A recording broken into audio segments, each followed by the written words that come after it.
사도행전 10장 44절로 48절입니다. 사도행전 10장 44절입니다. 베드로가 이 말을 할 때에 성령이 말씀 듣는 모든 사람에게 내려오시니 베드로와 함께 온 할례 받은 신자들이 이방인들에게도 성령 부어 주심으로 말미암아 놀라니 이는 방언을 말하며 하나님의 높임을 들음이르라. 이에 베드로가 이르되 이 사람들이 우리와 같이 성령을 받았으니 누가 능히 물로 세례 베품을 금하리요 하고 명하여 예수 그리스도의 이름으로 세례를 베풀라 하니라. 그들이 베드로에게 며칠 더 머물기를 정하니라. 아멘. 기도하면 하나님이 일하시기 시작하십니다. 기도하면 성령을 부어주십니다. 기도하면 말씀으로 하나님의 음성을 우리에게 들려주십니다. 우리가 모든 일을 기도로 시작하면 어려운 길을 가다가도 하나님께서 우리를 가장 좋은 길로 인도하시게 됩니다. 고넬료라는 사람, 이탈리아 군대의 백부장입니다. 지금 군대로 말하면 중대장쯤 됩니다. 100명의 군사를 거느린 사람인데 이방인입니다. 유대인이 볼 때는 이들은 구원받을 수 없는 사람으로 여겨지는 사람입니다. 이 사람이 가이사라에 주둔하고 있었는데 제9시에 오후 3시에 기도하는 가운데 하나님께서 요바에 있는 베드로라는 사람을 청해서 복음을 들으라는 말씀을 주십니다. 하나님 참 신비하시죠.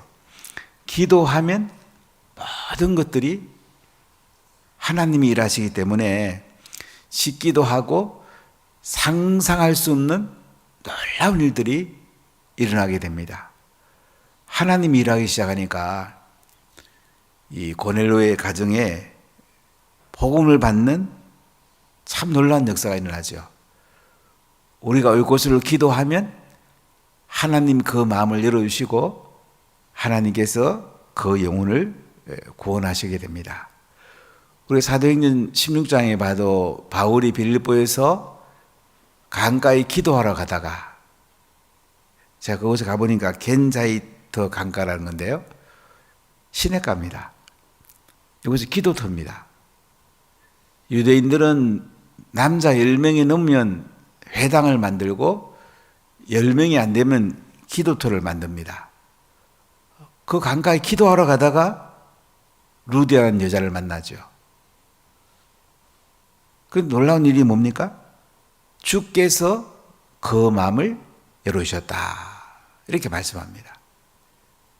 기도하면 오이코스의 마음을 하나님이 열어주십니다. 그러니까 우리가 모든 복음 전하는 것은 기도로 시작이 되고 우리는 하나님께서 일하시는 것을 보게 됩니다. 하나님은 늘 우리와 함께 계시고 우리 주위에서 일하고 계신데 우리가 기도할 때 성령을 부으시고 하나님과 함께 동행하는 역사가 있게 됩니다. 하나님은 또 기도하는 베드로를 찾아가십니다. 베드로가 12시에 지붕에 기도하고 있는데 하나님은 환상 가운데 보자기에 쌓인 그릇을 보여줍니다. 근데 그 그릇에는 부정한 동물들이 들어있었습니다. 돼지라든지 유대인들이 먹어서는 안 되는 부정한 동물들, 구약에서 거만한 동물들이 들어있었습니다. 하나님이 베드로에게 뭐라고 합니까? 베드로야 잡아먹어라. 하나님이 정하다고 한 것을 사람이 부정하다 할 수 없다. 하나님은 기도하는 베드로를 찾아가서 부정한 짐승을 잡아먹어라. 이게 무슨 뜻인지 하고 있는데 밖에 문을 두드리는데 고넬료 가정에서 보낸 3명의 사람이 왔습니다. 그래서 베드로가 그들을 집으로 들여서 하룻밤 재우게 되고 그 이튿날 베드로가 또 할례 받은 구원받은 유대인들 몇 명을 데리고 고넬료가 보낸 3명과 함께 고넬료의 집을 방문하게 됩니다. 고넬료 집에 가니까 친척과 가까운 친구들을 모아놓고 기다리는데 베드로가 들어가니까 고넬료가 베드로에게 큰 절을 합니다. 여러분, 말씀을 전하는 사람을 정말 존중하십시오. 그럼 내가 은혜를 받게 됩니다.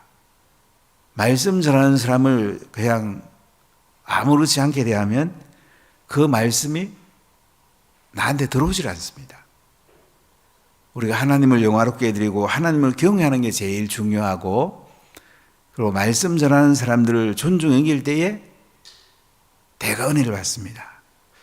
한국 교회가 140년 만에 이렇게 된 부흥이 왜 왔을까? 여러 가지 원인도 있지만은, 물론 하나님이 하셨지만은 우리 믿음의 선배들의 기도와 또 그들의 섬김을 통해서 이런 놀라운 일이 일어나지 않는가 자주 생각해 봅니다.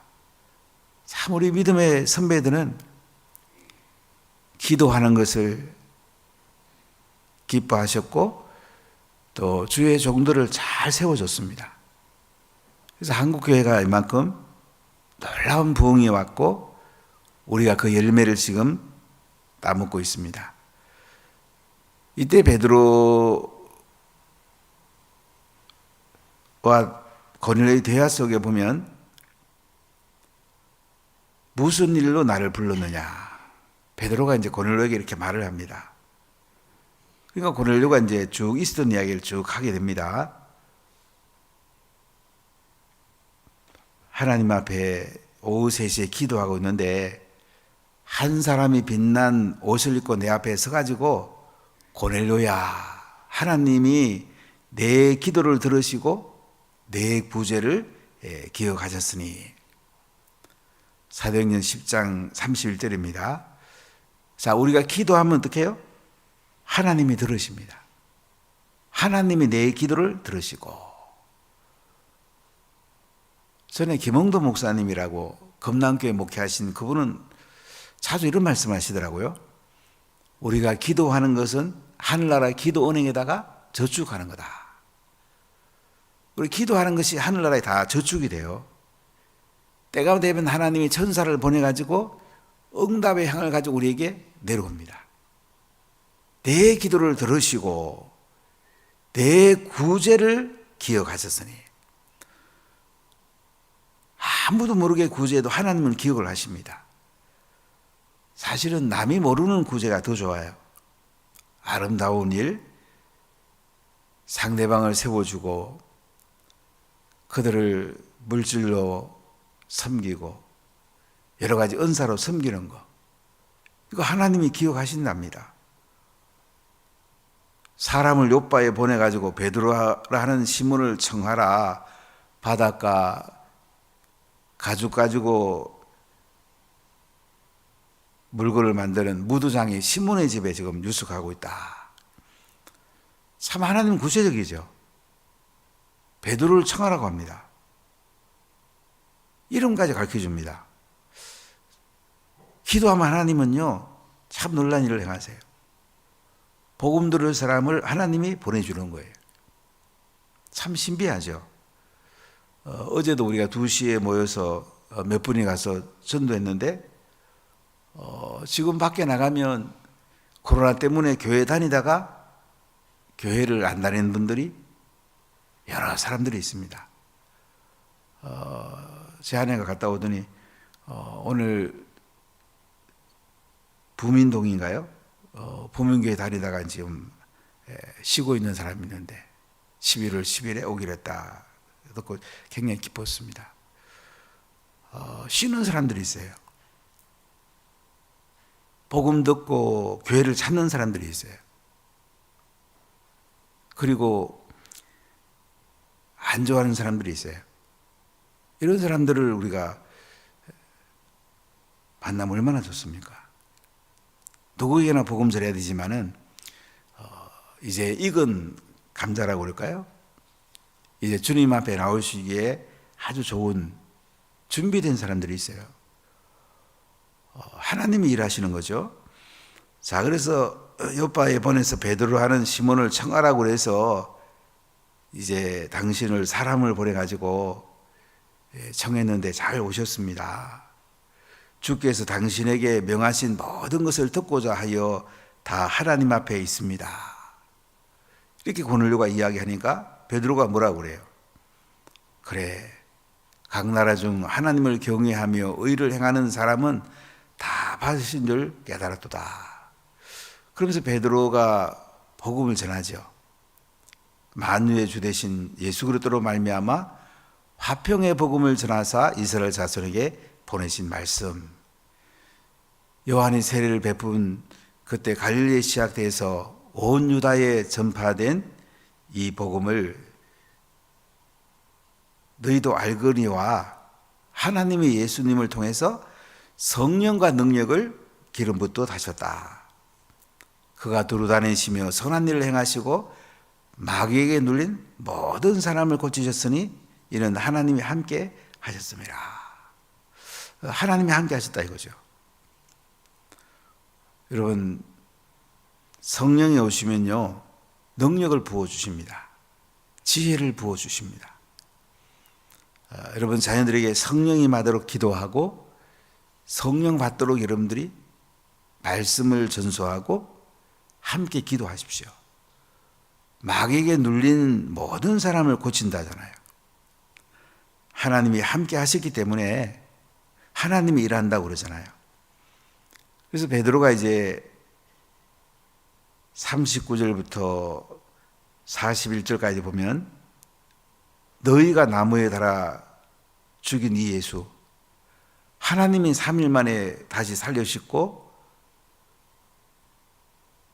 택하신 정인들에게 부활하셔서 음식을 먹는 것을 제공해 주셨고 우리가 그 정인이라고 베드로가 예수님을 전하게 됩니다. 사실 예수님은 부활하셔서 지금 그 자리에 함께 계시고 우리와 함께 계십니다. 베드로가 누굽니까? 그런데 예수님과 3년 동안 같이 살았던 사람이잖아요. 예수님을 너무 잘 아는 사람이죠. 베드로보다 예수님을 더 잘 아는 사람이 누가 있겠습니까? 십자가에 못 박히시는 그 자리에도 있었고 여인들이 부활을 목격하고 제일 먼저 무덤으로 달려간 사람이 베드로잖아요. 베드로는 지금 살아있는 예수님의 복음, 피 묻은 예수님의 복음, 부활의 복음을 명확하게 전하게 됩니다. 여러분, 우리가 복음 전하면 됩니다. 이 베드로처럼 하면 됩니다. 크게 어려운 거 없잖아요. 복음을 선포하면 믿고 안 믿고는 성령이 하시는 거니까 우리 전하는 건 할 수 있잖아요. 그렇지 않습니까? 밖에 나가보면 많은 영혼들이 복음 듣기를 기다리고 있습니다.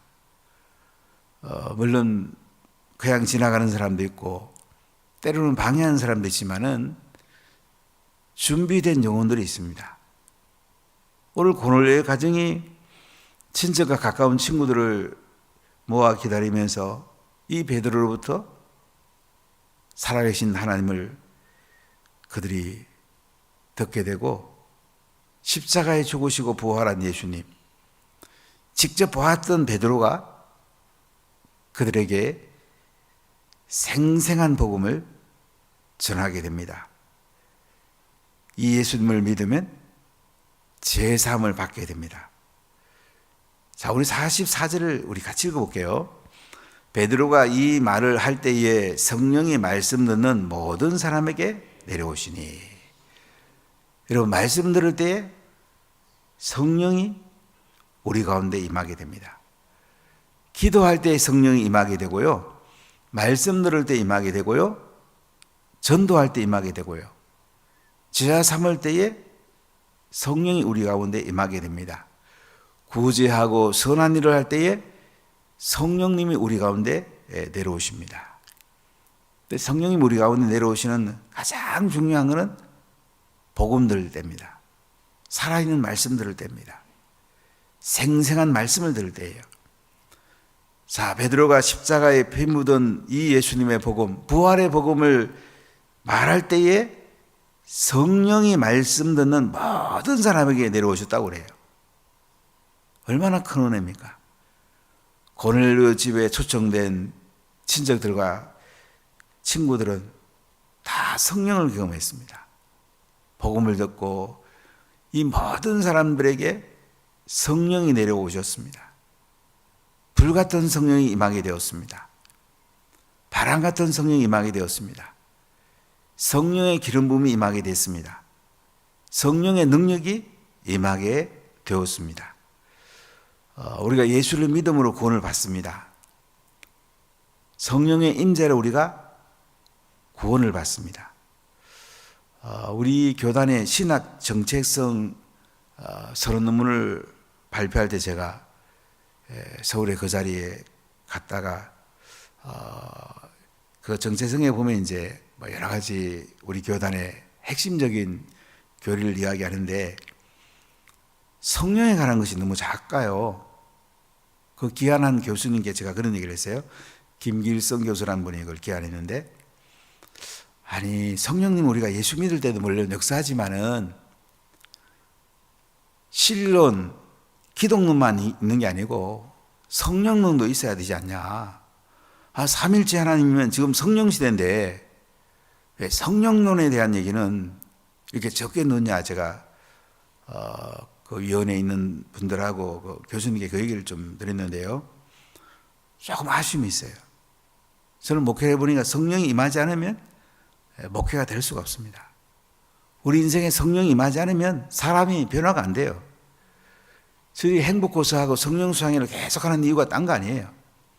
성령을 한 번 받아들이는 게 아니고요. 충만하려면 계속 성령 경험을 해야 돼요. 우리가 차에 기름 다 따르면 또 넣어야죠. 계속 주유를 해야 됩니다. 거림없이 우리가 성령을 하나님께로부터 받아야 돼요. 그래, 예수를 믿는 때 그 구원론에서 성령을 인정하는데 성령의 은사라든지 성령의 능력이라든지 성령의 열매라든지 이런 부분은 별로 중요시 안 해서 제가 안타까움이 너무 많아요.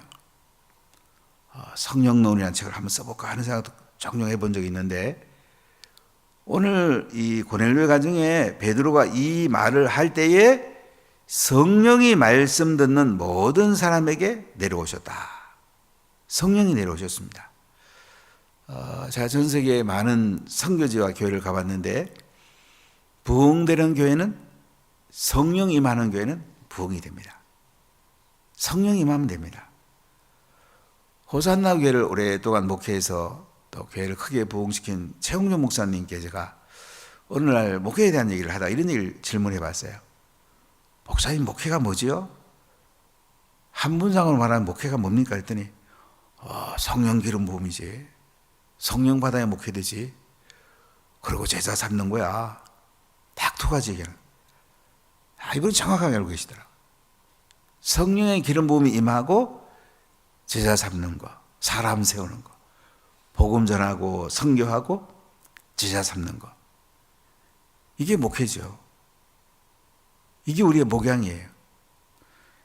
그러니까 마을장 셀리더 인턴들은 자신이 늘 성령 충만하고 또 다른 사람들에게 복음을 전함으로 그들이 성령을 경험하도록 하는 것이 가장 중요합니다.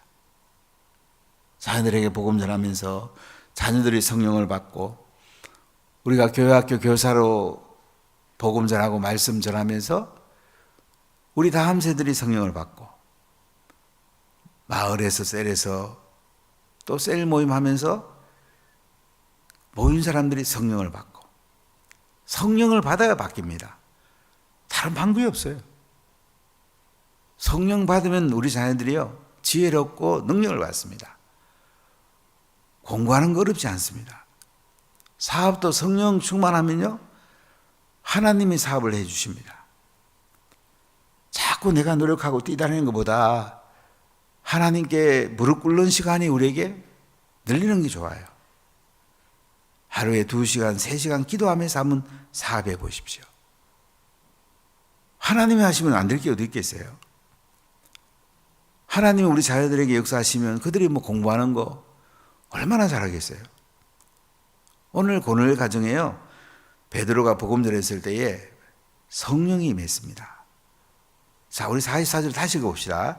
베드로가 이 말을 할 때에 성령이 말씀 듣는 모든 사람에게 내려오시니, 성령이 말씀 듣는 모든 사람에게 내려오셨어요. 복음을 명확하게 전하면 성령이 임하십니다.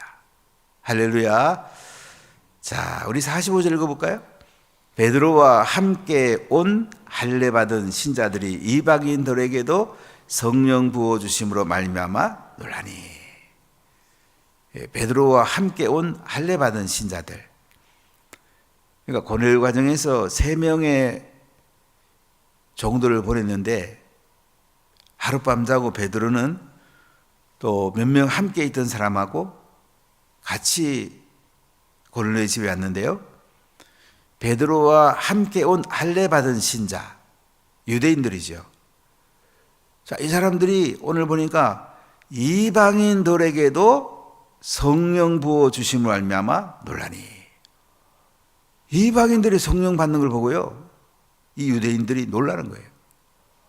아, 우리 유대인만 성령 받는 줄 알았더니 이방인들도 성령 받네? 이방인들도 구원하시네? 하나님의 고넬 가정에 성령 임함으로 이방인들이 구원받는, 이방인들이 성령 받는 놀라운 역사가 난 겁니다. 대단한 사건입니다. 예수님도 유대인 중심으로 복음 전하셨죠? 가나안 여인이 딸 고쳐달라니까 난 이스라엘 집에 잃어버린 양 외에는 내가 구원하러 오지 않았다. 이 정도로 예수님 말씀하셨어요. 물론 예수님이 이방인의 복음을 전할 수 있는 모든 걸 준비해 놨죠. 이방인에게 복음이 들어간 것은 베드로를 통해서 고넬 가정에 첫 복음이 들어간 겁니다. 그들에게 성령이 부어진 거예요. 자, 성령이 부어지고 나니까 어떤 일이 납니까? 46절을 같이 봅시다. 이는 방언을 말하며 하나님 높임을 들음이러라. 방언이 열렸습니다. 방언은 하늘나라 언어고 기도 언어입니다. 여러분 새벽에 나서 방언 많이 하십시오. 방언은요 굉장히 아름답습니다. 방언 기도하는데 듣기가 거북하면 그건 사단이 준 방언일 가능성이 굉장히 많습니다. 하나님이 주신 방언은요 너무너무 아름답습니다. 방언 찬송하기도 합니다. 제가 이제 그 81년에 목회자 되라는 하나님의 소명을 주셨는데, 그때 영동 금강 강가에 대전에 있는 한 침례교회 청년부랑 같이 수련을 하게 됐는데, 밤에 나가보니까 중국어 찬송이 들려왔어요. 야, 이게 뭐지? 중국 사람 와 있나? 친구한테 물어봤더니 김재호라는 형제가 한국 찬송가를 넣고 찬송해도 중국어 찬송이 나오는 거예요. 그거 참 신비하대요. 중국어 배운 적이 없어요. 이 사람은 중국어 찬송이 그냥 술술 나와요. 방언 찬송 들으면서 참 신기하더라고요. 하나님 나라 언어는 현재 각국 언어로 나타나기도 합니다. 또 하늘나라 언어이기 때문에 다른 사람이 못 알아들을 수도 있고요. 또 몇 절만 가지고도 계속 반복할 수도 있고요. 방언 받는 게 좋습니다. 기도 언어이기 때문에 기도하는 게 쉽죠. 아무리 기도해도 시간 가는 줄 모르게 기도할 수 있습니다. 하나님 주신 은사 중에서 되게 처음 받는 은사이기도 합니다. 방언 꼭 받아야 구원받는다. 그건 아니지만은 방언 받으면 우리가 하나님 일을 하기 좋고 기도하기가 좋아요. 그래서 하나님 높임을 들음이라. 하나님 높임은 뭡니까? 성령 받고 나니까 막 하나님을 높이고 싶어 못 견디는 거예요. 하나님을 찬양하고 하나님께 영광을 돌리고 하나님을 예배합니다. 성령 받고 나면 예배 드리고 싶어 못 견뎌요. 매일 주일이면 좋겠어요. 매일 예배 시간이면 좋겠어요. 언젠가부터 공휴일에 이 수요 예배 드리는 거 조금 이렇게 쉬게 해달라서 이렇게 지금 좀 쉬고 있는데 저는 사실 크게 동의하지 않아요. 뭐 금요일이고 수요일이고 그러니까 뭐 어떤 날이든지 자꾸 예배 드리는 게 좋죠. 그렇지 않습니까? 찬송하고 말씀 듣고 우리가 기도하고 예배 드리는 게 좋죠. 순복음교회 이런 데를 보면 예배 드릴 때마다 이제 헌금을 하더라고요. 다 부담만 할 수는 없어요. 하나님께 예물 드리는 것도 예배의 중요한 순서죠. 이렇게 그들이 성령 충만 받고 나니까 방언이 터지고 예배가 아름답게 열리게 된 것입니다. 예배는 하나님을 높이는 거예요. 하나님이 높아지면 내가 낮아지는 거예요. 내가 낮아지면 겸손해지잖아요. 다른 사람들에게 아름다운 영향을 미칠 수 있죠. 자, 우리 47절 읽어볼게요. 이에 베드로가 이르되 이 사람들이 우리와 같이 성령을 받았으니 누가 능히 물로 세례 베품을 거마리오 하고. 자, 베드로가 성령 받았으니 이제 물로 세례를 받자. 물 세례 받고 성령 세례 받는 사람도 있어요. 성령 세례 받고 물 세례 받기도 합니다. 그러니까 성령 세례는 성령이 우리 가운데 찾아오셔서 강력하게 능력을 부으시고 성령의 기름을 부으셔서 이때 우리 인생이 바뀌기 시작해요. 성품도 바뀌고 복음 전하고 싶은 뜨거운 열정도 생기고 하나님을 높이는 예배 시간이 너무 행복하고 또 각양 방언들이 열리고 각양 은사들이 열리게 됩니다. 자, 이렇게 48절에 보면 명하여 주 예수 그리스도의 이름으로 세례를 베풀라 하니라. 그들이 베드로에게 며칠 더 머물기를 청하니라. 그들이 예수 그리스도의 이름으로 물 세례를 받습니다. 베드로를 더 머물기를 청했다는 얘기는 성령 받고 나니까 얼마나 좋은지 모르죠. 또 말씀 듣고 싶었고 예수님과 함께 했던 베드로부터 그 말씀을 그들은 사모하고 있는 것을 볼 수가 있습니다. 여러분, 기도하는 시간을 귀중히 여기십시오. 그리고 복음 전하십시오. 그러면 성령이 임합니다. 우리가 전도 현장에 가보면 성령이 그곳에서 강력하게 우리 가운데 찾아오는 걸 경험할 수가 있어요. 기도하는 거, 복음 전하는 거, 성령 받고 또 세례 베풀고 교회 정착시키고 함께 어우러져서 하나님을 높이는 거 얼마나 소중합니까? 이게 은혜고 이것이 가장 큰 복입니다. 이번 열린셀 가을 축제에 이런 은혜와 복이 임하시기를 예수님 이름으로 간절히 축복